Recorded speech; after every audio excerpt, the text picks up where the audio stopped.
May Day రోజున కూడా బుద్ధి లేని మాటలు మాట్లాడుతున్న కేటీఆర్ కనీసం సందర్భాన్ని బట్టైనా సరే మాట్లాడడం నేర్చుకుంటే మంచిది.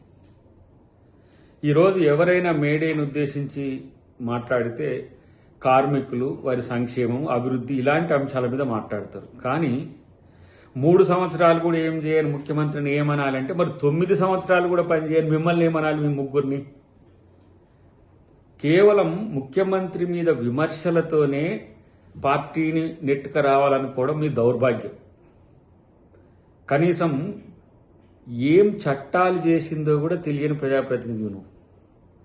మొన్ననే కదా గిగ్ వర్కర్స్కు చట్టం తీసుకొచ్చింది. అన్ఆర్గనైజ్డ్ సెక్టార్లో ఉన్న గిగ్ వర్కర్ల యొక్క రక్షణ కోసం మానవీయ కోణం నుంచి ప్రభుత్వం ఆలోచించి ఈ రాష్ట్రంలో చట్టం చేసింది. అది భారత్ జోడో యాత్రలో కూడా చాలా మంది గిగ్ వర్కర్లు, రాహుల్ గాంధీ గారికి ఇక్కడ తెలంగాణలో కూడా రేవంత్ రెడ్డి గారికి రిప్రజెంటేషన్స్ వచ్చినాయి. కాబట్టి ప్రజాపాలనలో ప్రజలకు అనుకూలంగా నిర్ణయాలు తీసుకోవడం జరిగింది. కనీసం అది చేసింది తెలుసుకోవడం కూడా లేదు.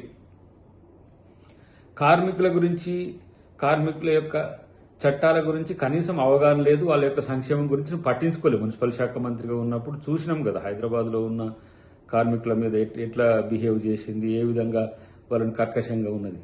కానీ నేనేమంటున్నానంటే ఈరోజు ముఖ్యమంత్రి గారి మీద హాట్ కామెంట్స్తో నిరంతరం మీడియాలో ఉండాలనే తపన తప్పితే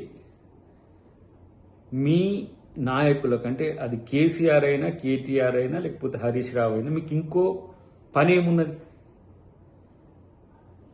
తెలంగాణ ఏంది ఆ భవన్కు, బీఆర్ఎస్ భవన్కు పిలిపించుకోవడం, అందరినీ ఒక ప్రెస్ మీట్ అని పెట్టడం, ప్రతిరోజు ఒకటి కాయించుకోవడం, దాని మీద చిల్లర మల్లర మాటలు మాట్లాడడం, వ్యంగ్యంగా మాట్లాడడం, అహంభావపూరితంగా మాట్లాడడం తప్పితే మీకు ఏం తెలుసు?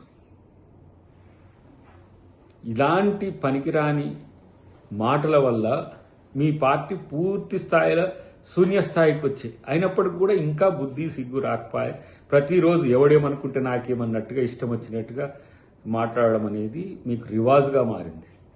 కాబట్టి కనీసం కార్మికులను గౌరవించాలి, మేడే దినాన్ని గౌరవించాలన్నప్పుడు ఏది మాట్లాడితే ప్రజలకు కానీ, కార్మికులకు కానీ, సమాజం కానీ ఉపయోగపడుతుంది అనేది తెలుసుకుంటే మంచిదని చెప్పి కేటీఆర్కి నేను హితవు చెప్తున్నా.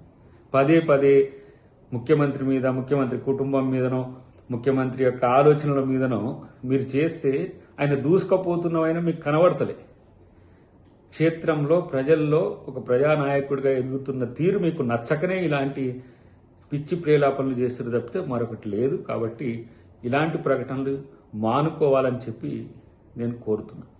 Subscribe us and press the bell icon for more interesting updates.